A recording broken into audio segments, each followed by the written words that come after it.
You ask Tiger to calculate. This deals with finding the midpoint between 2 points.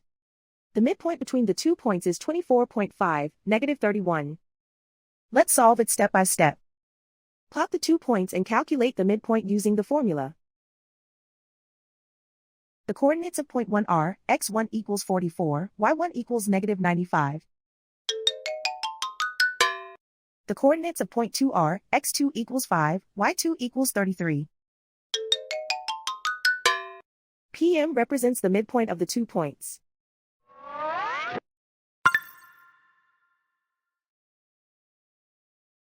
Use the x values in the midpoint formula to find the midpoints x. x1 equals 44. x2 equals 5.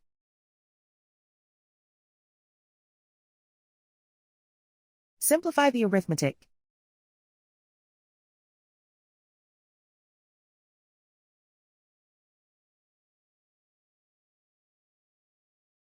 Use the y values in the midpoint formula to find the midpoints y.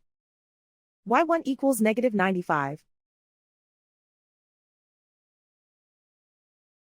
y2 equals 33.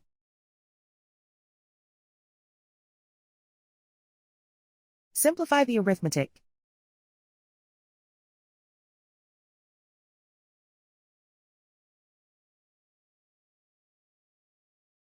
And so, the midpoint is 24.5, -31.